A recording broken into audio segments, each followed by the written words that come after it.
Hello Redditors, welcome back to Tales Against Humanity. Now, let's get started. In today's episode, Beat my full-grown ass dad's workout. Short and sweet.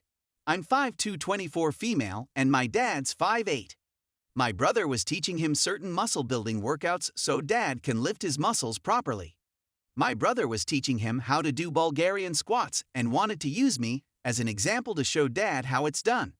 Dad saw me lift 25 pounds dumbbells each and started laughing. Says that I can't do it properly doing 50 pounds in total and will probably angle it wrong. Well, suck it, Dad. I did it properly, as I should, and my brother was very impressed /me. Dad made a surprised Pikachu face and was like, whatever, I do more weights than you. 35 pounds each. To which I pointed out that sure, but you're not doing a 90-degree proper way like mine, to which he didn't respond back. Story 2. Here's a leaking pen for you.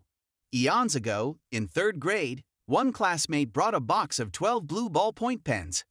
They were all the rave as they wrote very smoothly. 11 friends of generous classmate got one pen each. I wasn't one of them, but I had the same pen. But never ever dropped them, because the tip would start leaking. The trick is to wipe off the excess ink with a piece of paper and then use it. If writing for long minutes, periodically wipe off the tip with paper. To store the pen, wrap it in paper before putting on the cap, and then put in our pencil cases. One of the 11 recipients of the magic pen is Nasty Andrew. We fought each other all the time for every reason under the sun. Hey, we were 8. So, in our school rooms in my country, the bench and desk are attached to each other.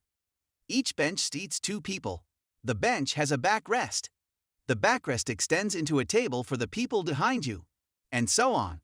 One day, Andrew was handing a book to my friend, Joan, behind him, to be passed on to the end of the row. But Joan was busy writing something and didn't see the thing. Andrew bopped Joan on the head with the heavy book, which caused her pen to slide on the whole paper, rendering her assignment unsubmittable. I got mad too, because we were 8. Her enemy is my enemy. Petty revenge. I stole the paper and cap for the amazing pen, and put the pen tip down inside his bag. The pen leaked all over inside the bag and messed up his notebooks. Petty on hindsight. But for 8-year-old me, it was pro-revenge. Story 3. The little things. I live with a one-upper. It's as if she thinks she has to compete with me. It's annoying. If I share good news, she has to share something more impressive. Now there are things she can't do. One of them is making rice without having to drag out a whole appliance and it's still crunchy. Now she had mentioned how I can bake, and being the person I am, I said, well, I can bake, but you can cook, because she is very good at cooking without a recipe. A few days later, she comes at me like a venomous psycho and says you can bake, but I can cook. So fucking extra. I made rice on the stove the other day, and when I finished I remarked to myself how nice and fluffy it was. Also, I've started cooking more and I always offer a taste just to show her that I can cook. I just don't do it that often. She can choke on her competitiveness, but not on my food. Story 4. In-laws constantly berate my baking skills in favor of SIL, so I copied her cake pop design and tricked them into eating it. My 32F husband Pete, 34M, comes from a family where the women are all bakers. I am a baker myself, and I used to sell out of my house under my state's cottage laws, but stopped because I like it just being a hobby. Is Sil K, 39, is the one who is known for her cupcakes and cake pops. When I first met everyone years ago, it was the first thing I learned. Everyone talked about everything she made. Even when Pete mentioned how good my stuff was, everyone would say that Kay sells hers and they're popular, so they must be better. Whenever I bring treats, they are often left untouched because they are not Kay's. Yes, I've been told that. They ask me to bring something every get-together and never touch it. To be clear, Kay is mainly a baker, whereas I bake and specialize in professionally decorated cakes. Kay says that overly decorated cakes are compensating for their bad taste, and Pete's family agrees. We had a BBQ Monday for Memorial Day, and everyone made their treats.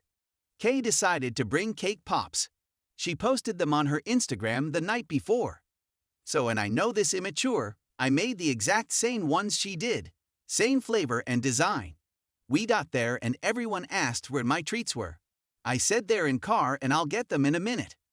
So I waited for everyone to be outside, then I brought mine in and put them next to Kay's. After we eat, I noticed the family eating my cake pops and not Kay's. She didn't notice at first and then asked if they weren't feeling cake pops. They said they just ate them and they were the best she ever made and asked what she did different. Mil even said they looked so much better in person than in the picture. Kay was confused and said hers were still on the table. That's when I said, "Oh, I brought those. Glad you enjoyed them." Her husband said he hadn't had one yet. Lies, he ate two, and everyone else just said yeah, they were okay. Kay didn't say anything the rest of the night. Pete thought it was funny. He didn't know what I did until the reveal. But his brother, Kay's husband, said yesterday that what I did was mean and I'm just mad that Kay is a better baker.